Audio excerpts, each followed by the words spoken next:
श्री गणेशाय नमः।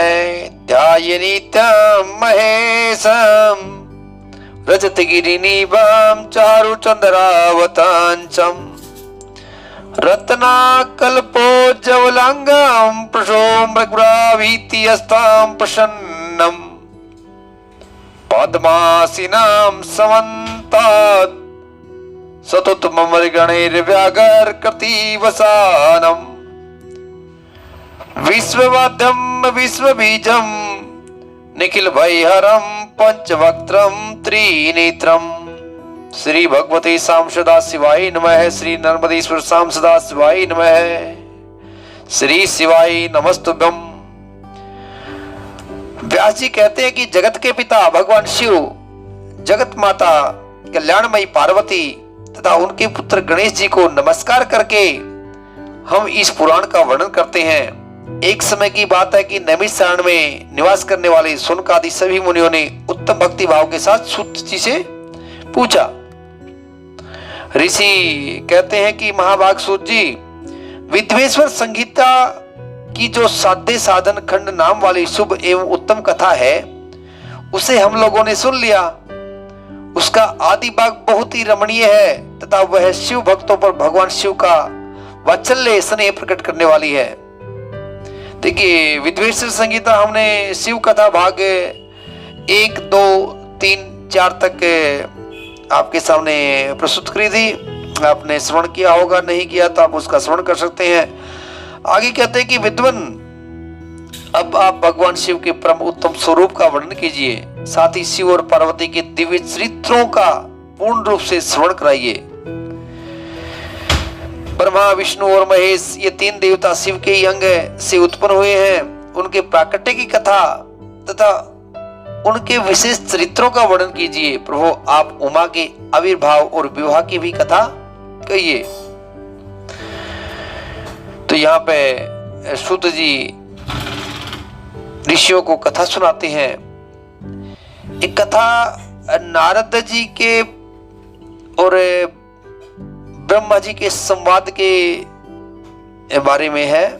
और ये कथा पूर्ण कथा आप देखिए, पूरी कथा सुनेंगे तो बड़ा आपको समझ में आएगी, और समझ में आएगी तो बड़े आपको मन लगेगा इस कथा में। अब बड़े ध्यानपूर्वक इस कथा को सुनना कि नारद कैसे मोह के वश में एक काम विजय से गर्व से युक्त होकर के वो शिव जी, ब्रह्मा और विष्णु के पास अपने तप का प्रभाव बताने के लिए जाते हैं। और भगवान विष्णु यहाँ पे एक माया जाल फैला देते हैं। उनको एक कन्या के ऊपर वो मोहित हो जाते हैं।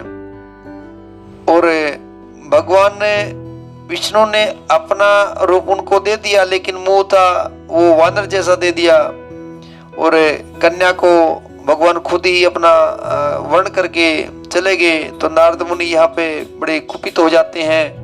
नारद मुनि शिव गणों को भी श्राप दे देते हैं, जो वहाँ पे शिवगण बैठे हुए थे। उसके बाद विष्णु के पास क्रोधित होकर के चले जाते हैं, उनको भी नारद शाप देते हैं। जब वो माया भगवान विष्णु ने समेट ली तो नारद मुनि को कैसे अपने किए हुए का पछतावा होता है। और उसके बाद भगवान के चरणों में गिर जाते हैं। विष्णु उनको समझा बुझाते हैं और शिव तत्व का महात्म्य में जानने के लिए ब्रह्मा जी के पास भेज देते हैं। और ब्रह्मा जी के पास जाने के फिर नारद जी हैं, वो शिव तीर्थों में भ्रमण करते हुए शिव गणों को साक्षात्कार की बात बताते हैं।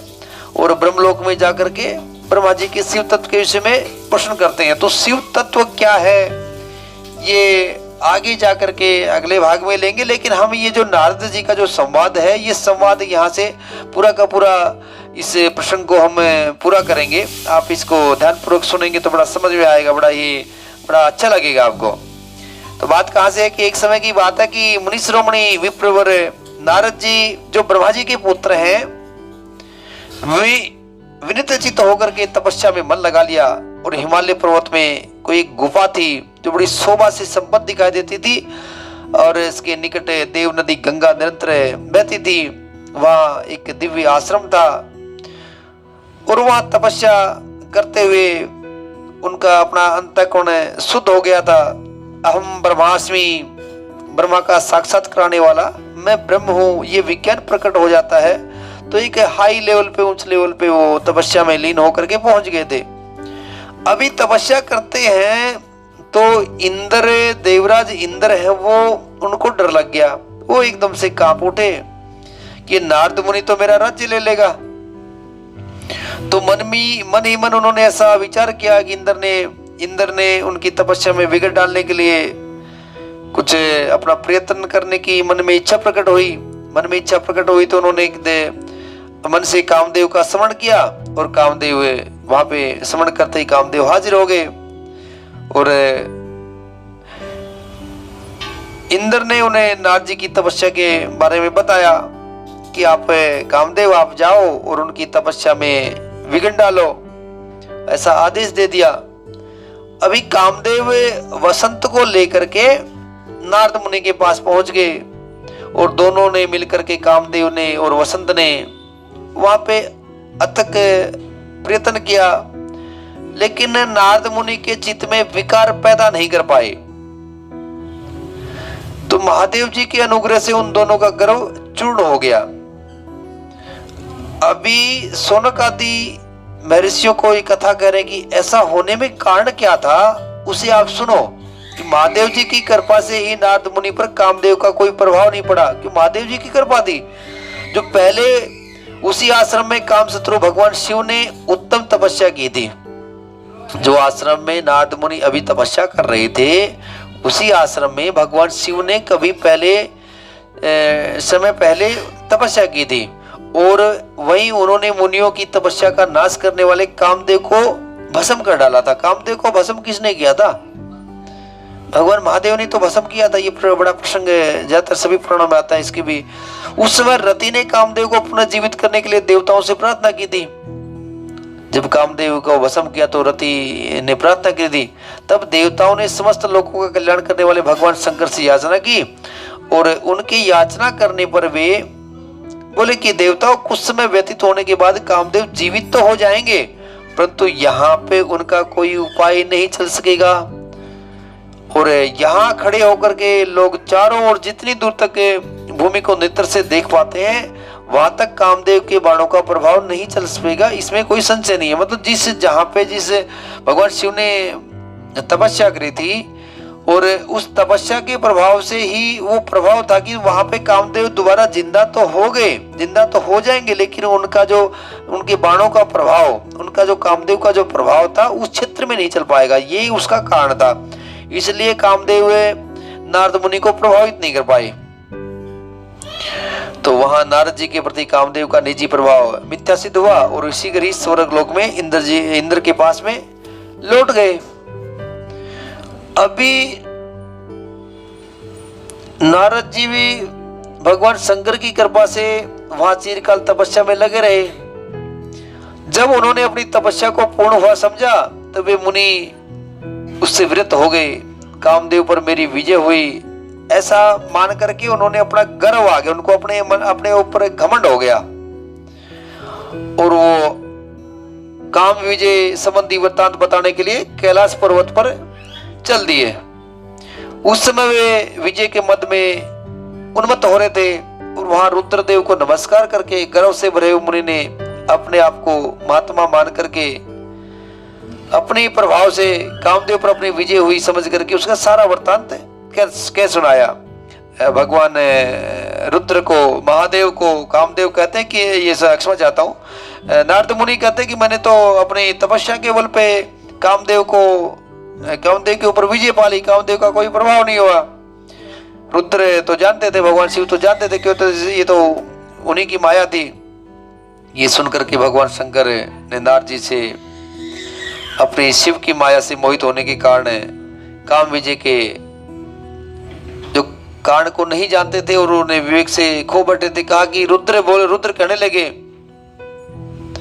भाई आपने कामदेव के ऊपर विजय तो पा ली, बड़े धन्यवाद के पात्र हो, लेकिन मेरी बात एक ध्यान से सुनो। बोला ये जो बात है, आप फिर कभी ऐसी बातें कहीं पर भी मत कहना,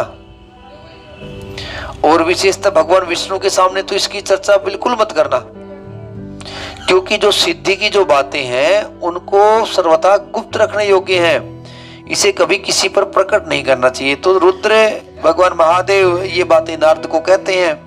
देखिए, ये जो अपनी जो सिद्धि होती है, तो बड़े बड़े महात्मा हैं वो सिद्धि प्राप्त किए होते हैं, लेकिन अपनी सिद्धि को प्रकट नहीं करते। बहुत से संत महात्मा आज भी हैं जो त्रिकालदर्शी हैं, बताते नहीं हैं। आप उनके पास जाओगे, आपका भूत भविष्य वर्तमान सब पढ़ लेते हैं, लेकिन वो अपने मुख से बखान नहीं कर पाते, बखान नहीं करना चाहते, नहीं कर पाते, ये बात अलग है। नहीं करना चाहते, वो करते नहीं है, और कि हम की ये सब जानकारी है। तो यही बातें महादेव जी नारद जी को कहते हैं कि आपने सिद्धि तो हासिल कर ली, लेकिन इसको आप गुप्त रखना। लेकिन नारद के मन में वो बातें टिकी नहीं, और वो तो शिव की माया से मोहित थे, और वो जो भगवान ने जो शिव ने जो शिक्षा दी थी उसको बोला ये तो मेरी भले की नहीं है, ऐसा समझ करके, और नारद पहुंच गए ब्रह्मलोक में। वह ब्रह्मलोक में पहुंचते ही ब्रह्मा जी को नमस्कार किया और उनके कहा कि पिताजी, मैंने अपने तपोबल से कामदेव को जीत लिया। ब्रह्मा जी भी जानते थे बातें। ब्रह्मा जी ने भी अपने पुत्र को ये सब कहने से मना किया, लेकिन उनकी तो बुद्धि मारी गई थी। इसलिए नारद जी अपना सारा का सारा वृत्तांत भगवान विष्णु के सामने कहने के लिए वहां से शीघ्र विष्णु लोक में चले गए। ब्रह्मा जी के सामने जो बातें बताई वही फिर आगे विष्णु लोक में चल देते हैं। भगवान विष्णु के पास में पहुंच गए। मुनि के आगमन का क्या हेतु है, इसका उन्हें पहले से ही पता था। भगवान विष्णु को पता था कि नारद मुनि पहुंच रहे हैं और क्या कारण है। ये अभी नारद मुनि ने मद से मोहित होकर के अपना सारा वृत्तांत बड़े अभिमान के साथ कह सुनाया। महादेव जी ने मना किया था, ब्रह्मा जी ने मना किया था, फिर भी विष्णु भगवान के सामने पूरा का पूरा वृत्तांत सुना दिया। तब विष्णु भगवान कहते हैं, हे मुनि श्रेष्ठ, तुम बड़े धन्य हो, तपस्या के तो भंडारी ही हो, तुम्हारा हृदय भी बड़ा उदार है, तुम तो नैष्ठिक ब्रह्मचारी हो, सदा ज्ञान वैराग्य से युक्त रहते हो, फिर तुम में काम विकार कैसे आ सकता है। विष्णु भगवान ने नारद मुनि की बुरी बुरी प्रश्न करके और उनको थोड़ा चढ़ा दिया। अभी नारद जी ने कहा कि स्वामी, तुम मुझ पर आपकी कृपा है, तब बेचारा कामदेव अपना क्या प्रभाव दिखा सकता है। तो इस प्रकार से ऐसा कहकर के भगवान के चरणों में मस्तक झुका करके इच्छा अनुसार विचरने वाले नारद मुनि वहां से चले गए। नारद मुनि वहां से आगे के लिए प्रस्थान करते हैं। अब सूत जी महर्षियों को आगे की कथा सुना रहे हैं कि जब नारद मुनि इच्छा अनुसार वहां से चले गए, तो भगवान शिव की इच्छा से माया विशारद श्री हरि ने अपनी माया प्रकट कर दी। उन्होंने मुनि के मार्ग में एक विशाल नगर की रचना करी और वहां पे शीलनिधि नामक एक राजा राज्य करते थे। वे अपनी पुत्री का स्वयंवर करने के लिए उद्यत थे, मतलब उनकी एक कन्या थी, उस कन्या का स्वयंवर करना चाहते थे। अभी नारद मुनि उस राजा के राज्य में पहुंच जाते हैं और राजा ने नारद मुनि को आया देख करके सिंहासन के बैठाया, उनका पूजन किया और अपनी सुंदरी कन्या को, जिसका नाम श्रीमती था, बुलवाया और उससे नारद जी के चरणों में प्रणाम करवाया। उस कन्या को देख करके नारद मुनि चकित हो गए और बोले, राजन, ये देव कन्या के समान सुंदरी महाभागा कन्या कौन है? ये कन्या कौन है? तो राजा हाथ जोड़ के कहने लगे, महाराज, हे मुने, ये तो मेरी पुत्री है, इसका नाम है श्रीमती है और अब इसके विवाह का समय आ गया है। इसके लिए कोई सुंदर वर चुनने के लिए मैं स्वयंवर की तैयारी कर रहा हूं। आप इसका भाग्य बताइए। राजा देखिए उन मुनि के ऊपर विश्वास करके उनसे अपना भाग्य पूछते हैं। अभी राजा के इस प्रकार पूछने पर नारद मुनि काम से मोहित हो गए थे। नारद उस कन्या को प्राप्त करने की इच्छा मन में लिए राजा को कहने लगे, हे भूपाल, आपकी पुत्री समस्त शुभ लक्षणों से संपन्न है, बड़ी सौभाग्यवती है। अभी नारद मुनि राजा से बातचीत करके वहां से चल दिए और काम के वशीभूत हो गए थे। कहाँ वो जो आश्रम में जो तपस्या थी वो तपस्या करते थे, जहाँ पे भगवान शिव का तपस्थली थी। भगवान शिव जहाँ पे पहले से तपस्या किए हुए थे, जहाँ पे कामदेव को भस्म किया था, जहाँ पे कामदेव अपना प्रभाव नहीं दिखा पाते थे। और यहाँ पे देखिए बिल्कुल उल्टा हो गया, नारद मुनि काम के वशीभूत हो गए, क्योंकि भगवान शिव की तो माया थी। भगवान शिव की माया ने वो मोह में डाल दिया था और मन में विचार करने लगे, सोचने लगे, मैं इस राजकुमारी को कैसे प्राप्त करूं, स्वयंवर में मैं इसको प्राप्त करना चाहता हूं। ऐसा विचार करते हुए काम से बेहल होकर के मुनिवर नारद भगवान विष्णु का रूप ग्रहण करने के लिए तत्काल उनके लोक में जा पहुंचे कि मुझे अगर भगवान विष्णु का रूप मिल जाए तो ये कन्या मुझे मिल जाएगी।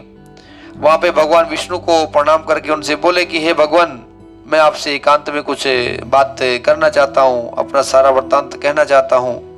हे नाथ, मैं आपका प्रिय सेवक हूँ, आप मुझे अपना स्वरूप दे दीजिए जिससे मैं राजकुमारी श्रीमती मैं प्राप्त कर सकूं।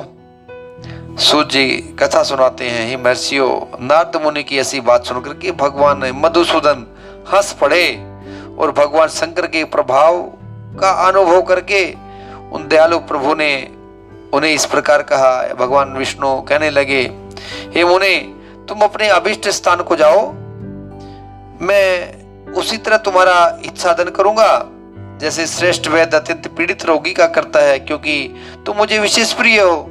ऐसा कह करके भगवान विष्णु ने नारद मुनि को मुक्तो बांदर का दे दिया और शेष अंगों में अपने जैसा स्वरूप दे दिया कि मुक्तो उनको दिखाई नहीं देता था नारद मुनि को, और पूरा का पूरा शरीर है, पूरा का पूरा जो अपना ढांचा था, उसका शारीरिक ढांचा था, वो भगवान विष्णु ने अपना दे दिया। और शरीर के हिसाब से तो नारद मुनि अभी अपना इसे देख करके बड़े खुश हो गए, बड़े प्रसन्न हो गए और अपने आप को कृतकृत्य मानने लगे और आगे चल दिए स्वयंवर की तरफ।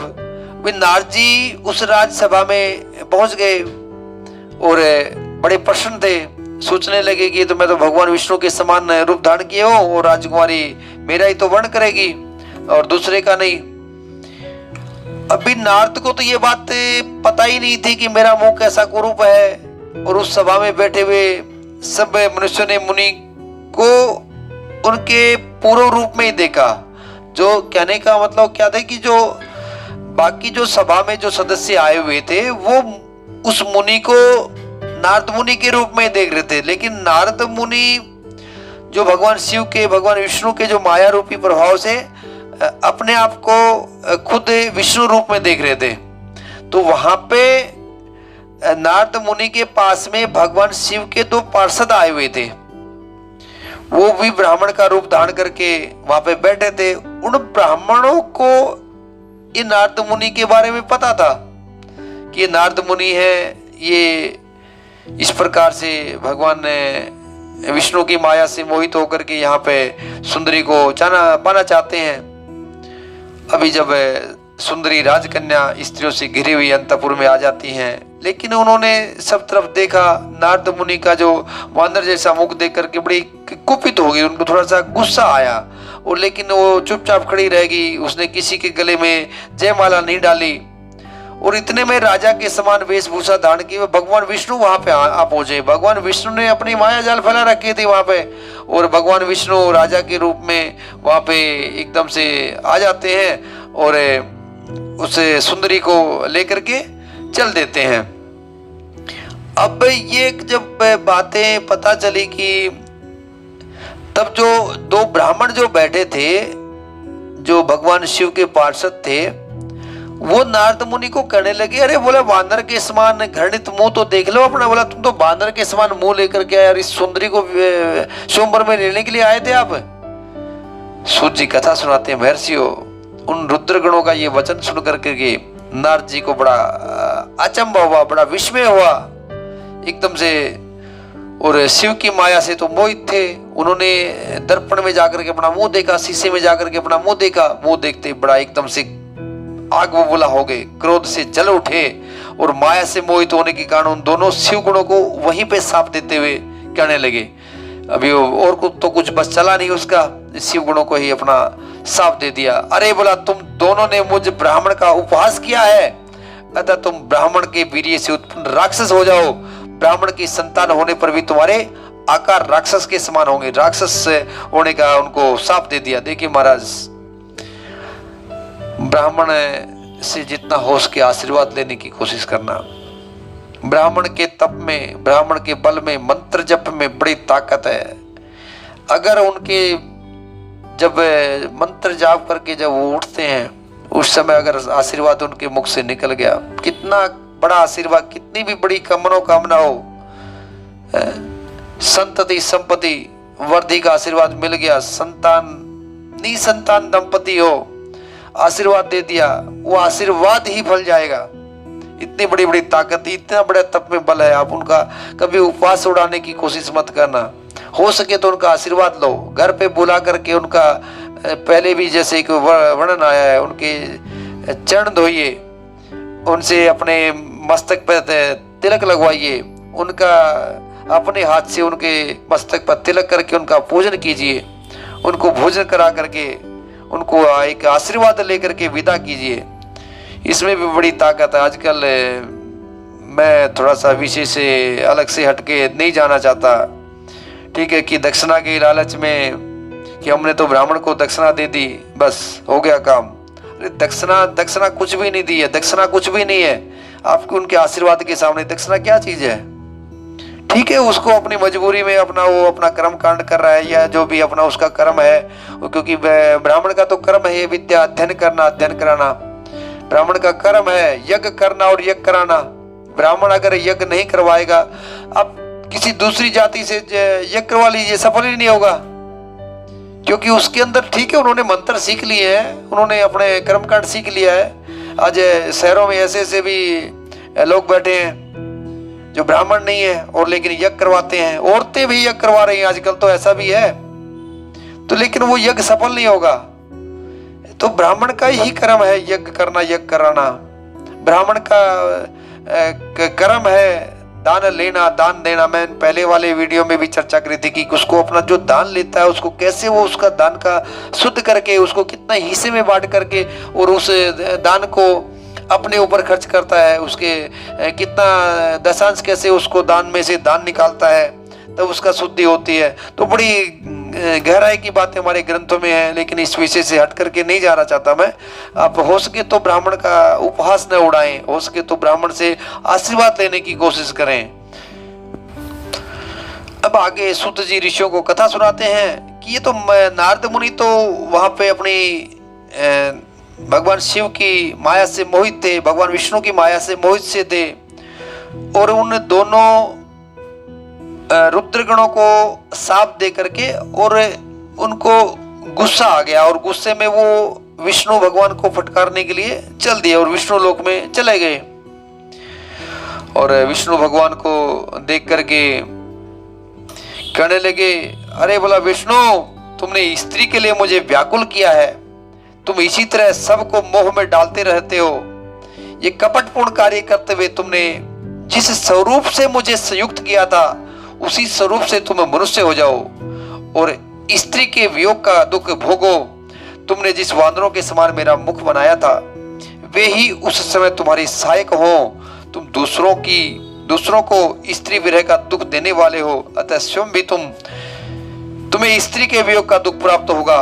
अज्ञान से मोहित मनुष्यों के समान तुम्हारी स्थिति हो। तो देखिए, नारद मुनि ने जो श्राप दिया था, तो भगवान विष्णु का भगवान राम के रूप में अवतार होता है, सीता का हरण होता है, और रावण और कुंभकर्ण कौन थे? ये जो रुद्रगण थे यही तो रावण और कुंभकर्ण बन के आते हैं।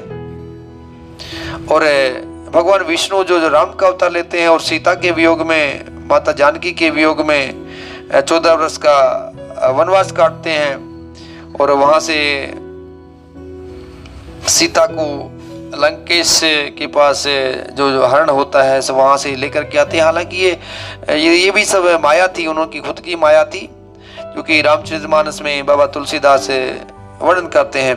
तो ये जो साप दे करके ये साप दे दिया, तो अभी जब साप दे दिया तो भगवान विष्णु ने अपनी माया को समेटना शुरू कर दिया। जब भगवान विष्णु ने अपनी माया को समेटना शुरू कर दिया तब नारद मुनि को पता चला ये क्या हो गया, तो भगवान विष्णु के चरणों में गिर पड़े। भगवान विष्णु के चरणों में गिर पड़े, अपना पछतावा करने लगे, बड़ा पश्चाताप हो रहा था। भगवान विष्णु ने उन्हें उठा करके बड़ी मधुर वाणी से कहा, हे तात खेद मत करो, अरे तुम मेरे श्रेष्ठ भक्त हो, इसमें कोई संशय नहीं है। मैं तुम्हें एक बात बताता हूं, सुनो, उससे निश्चय ही तुम्हारा परम हित होगा।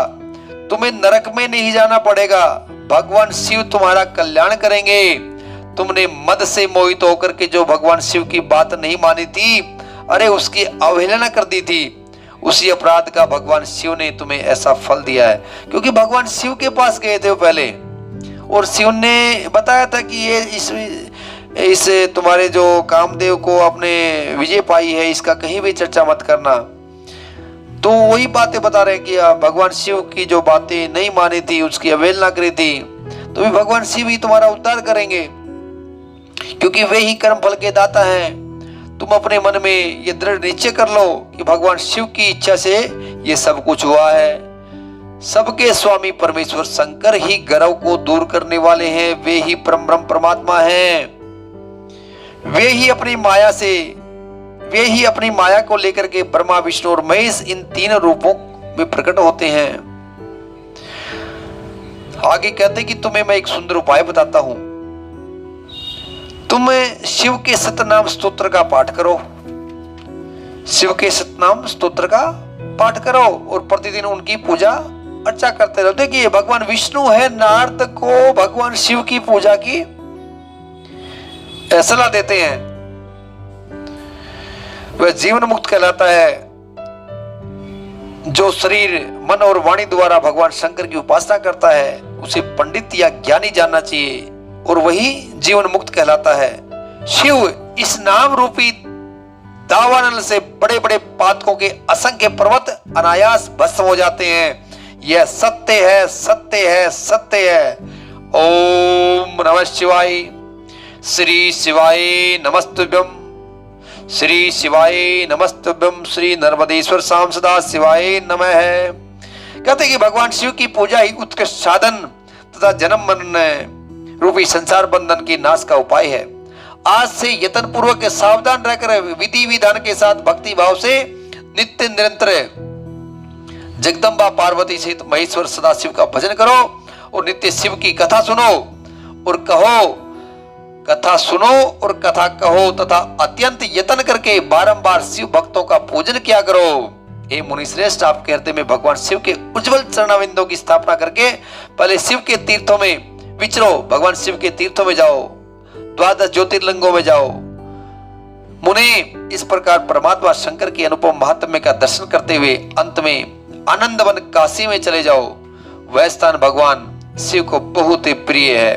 वहां भक्ति पूर्वक विश्वनाथ जी का दर्शन करो। उसके बाद तुम्हें मेरी आज्ञा से भक्ति पूर्वक अपने मनोरथ की सिद्धि के लिए निश्चय ब्रह्मलोक में जाना चाहिए। और वहां पे ब्रह्मा जी शिव भक्तों में श्रेष्ठ, वे तुम्हें बड़ी प्रसन्नता के साथ भगवान शंकर का महात्म्य और सतनाम स्तोत्र सुनाएंगे। हे मुने, आज से तुम शिव आराधना में तत्पर रहने वाले शिव भक्त हो जाओ और विशेष रूप से मोक्ष के भागी बनो। भगवान शिव तुम्हारा कल्याण करेंगे। इस प्रकार प्रसन्नचित हुए भगवान विष्णु नारद मुनि को प्रेम पूर्वक उपदेश दे करके और शिव का स्मरण वंदन और सत्वन करके वे वहां से अंतर ध्यान हो गए। देखिए बड़े ध्यान देने योग्य बातें हैं। भगवान विष्णु नारद मुनि को शिव की पूजा के लिए सलाह देते हैं कि आप शिव के स्तोत्र नाम का जाप करो, काशी विश्वनाथ काशी के दर्शन के लिए जाओ, या अन्य तीर्थों में घूमो। अन्य तीर्थ भी देखो, सैकड़ों तीर्थ, हजारों तीर्थ, असंख्य तीर्थ हैं इस भूलोक पे जो कि अभी कोई दृश्यित हैं, कोई अभी आज अदृश्यित हो गए हैं जो हमें पता ही नहीं है। लेकिन 12 ज्योतिर्लिंग है, वहाँ पे जा कर के आप थोड़ा सा हो सके तो कभी इन तीर्थों में जाने की कृपा करें। अभी आगे नारद जी हैं, वो शिव तीर्थों में भ्रमण करते हैं। शिव तीर्थों में भ्रमण करते हुए शिव गणों को सापोद्धार की बात बताते हैं। तो ब्रह्मलोक में जाकर के ब्रह्मा जी से शिव तत्व के विषय में प्रश्न करते हैं। तो ये चर्चा है। तो सूत जी कथा कहते हैं कि हे महर्षियों, भगवान श्री हरि के अंतर्ध्यान हो जाने पर मुनिश्रेष्ठ नारद शिवलिंगों का भक्ति पूर्वक दर्शन करते हुए पृथ्वी पर घूमने लगे। उन्होंने बहुत से शिवलिंगों का प्रेम पूर्वक दर्शन किया। हो सके तो आप भी ज्योतिर्लिंगों का दर्शन कीजिए। वे दोनों शिवगण उनके पास पहुंच गए। वे उनके दिए साप से उद्धार की इच्छा रह करके वहां गए थे। अभी हमको जो मुनि ने साप तो दे दिया, अभी हमारा साप से उद्धार कैसे होगा? इसलिए आप दोनों को मैंने साप दिया। तो नारद मुनि को जो पहले तो माया के वश में वशीभूत थे, उनकी बुद्धि भ्रष्ट हो गई थी। ये बातें नारद मुनि उनको कहते हैं कि मेरी बुद्धि भ्रष्ट हो गई थी, मैंने आप दोनों को साप दे दिया था। अब मैं आपको साप उद्धार की बात बताता हूँ। वो साप कैसे आपका मिटेगा। आज आप मेरे अपराध को क्षमा कर दें। हे मुनीश्वर, विश्वकर्मा के वीर्य से जन्म ग्रहण करके आप संपूर्ण दिशाओं में प्रसिद्ध कुंभकर्ण रावण राक्षस राज का पद प्राप्त करेंगे। यानी कि विश्वकर्मा कुंभकर्ण और रावण के पिताजी का नाम है। तो बोलते कि आप उनके घर पे जन्म लोगे और कुंभकर्ण और रावण तुम्हारा नाम होगा, और आप समस्त ब्रह्मांड के राजा होकर के शिव भक्त एवं जितेंद्रिय होंगे, और शिव के ही दूसरे स्वरूप श्री विष्णु के हाथों भगवान मृत्यु पा करके फिर अपने पद पर प्रतिष्ठित हो जाओगे। नारद मुनि कहते हैं कि जो भगवान विष्णु है वो राम अवतार लेंगे और उस टाइम आपका कल्याण करेंगे। तो ये उनको साप उद्धार की बातें बता करके भगवान के बारे में बताते हैं कि आपका साप उद्धार भगवान विष्णु करेंगे। सूत जी आगे कहते हैं कि महात्मा नारद मुनि की बात सुनकर के वे दोनों शिवगण प्रसन्न होकर के बड़े आनंद के साथ चले गए, और नारद मुनि भी भूमंडल पे विचरने लगे।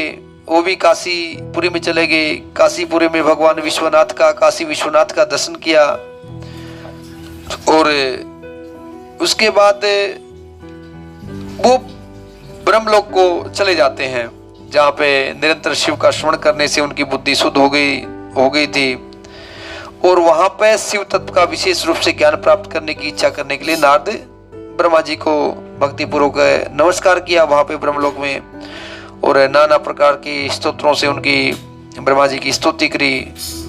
नारद जी कहते हैं कि हे ब्रह्मन, परम पिता परमात्मा, इस स्वरूप को जानने वाले पितामह, हे जगत प्रभु, मुझे शिव तत्व का ज्ञान मुझे अभी तक नहीं हुआ है। मैं भगवान शंकर की पूजा विधि को नहीं जानता। हे प्रभु, आप क्रम से इन विषयों को प्रकट कीजिए। तो आगे ब्रह्मा जी नारद मुनि को शिव तत्व के बारे में जानकारी देते हैं कि महाप्रलय काल में केवल सद्ब्रह्मा की सत्ता का प्रतिपादन, सदाशिव का प्रकटे, अंबिका का प्रकटे, और दोनों के द्वारा उत्तम क्षेत्र काशी और भगवान शिव के वामांग में विष्णु का आविर्भाव। तो ये सृष्टि उत्पत्ति का वर्णन ब्रह्मा जी यहाँ पे बताते हैं। भगवान विष्णु की नाभि से कमल का प्रादुर्भाव, फिर शिव इच्छा से ब्रह्मा जी का उससे प्रकट होना, और कंवल लाल के उद्गम का पता लगाने में असमर्थ ब्रह्मा का तप करना, श्री हरि का उन्हें दर्शन देना, विवादग्रस्त ब्रह्मा विष्णु के बीच में अग्नि स्तंभ का प्रकट होना और उसके और छोर का पता नहीं पा करके दोनों का उसे प्रणाम करना। बाद में ब्रह्मा और विष्णु को भगवान शिव के शब्द में शरीर का दर्शन होता है, उमा सहित भगवान शिव का प्राकट्य होता है, उनके द्वारा उनके स्वरूप का विवेचन तथा ब्रह्मा आदि तीनों देवताओं की एकता का प्रतिपादन का वर्णन है यहाँ पे करते हैं। श्री हरि को सृष्टि की रक्षा का भार और भोग मोक्ष का दान का अधिकार दे देते हैं और भगवान शिव वहां पे अंतर ध्यान हो जाते हैं। अब आगे ऋषि सूत जी से पूछते हैं कि हे सूत जी, आपको नमस्कार है। आपने भगवान शिव की बड़ी अद्भुत और परम पावन कथा सुनाई है, लेकिन ये शिव की पूजा कैसे करें, वह पूजन कैसे करना चाहिए, आपने व्यास जी के मुख से इस विषय को जिस प्रकार सुना हो वो सब बताइए। तो सूत जी ऋषियों को कथा सुनाते हैं कि शिव पूजन की विधि क्या है, उसका फल क्या है। तो हम इस शिव पूजन की विधि को अगले भाग में लेकर के आपको एक कैसे शिव पूजन करना चाहिए और उसका फल कैसे क्या है, अगले भाग में इसका वर्णन करेंगे। और अगले भाग में वर्णन करके जो रुद्र संगीता का जो प्रथम खंड है उसकी वहीं पे समाप्ति करेंगे। और समाप्ति का फल क्या है कि यह लोक और परलोक में सदा संपूर्ण मनोवांछित फलों को देने वाली कथा है। जो एकाग्रचित होकर के इस कथा को सुनता है या पढ़ता है वह इस लोक में भोग पा करके परम लोक में मोक्ष लाभ करता है। श्री शिवाय नमस्तुभ्यं। ओम नमो नारायणाय। हर हर महादेव।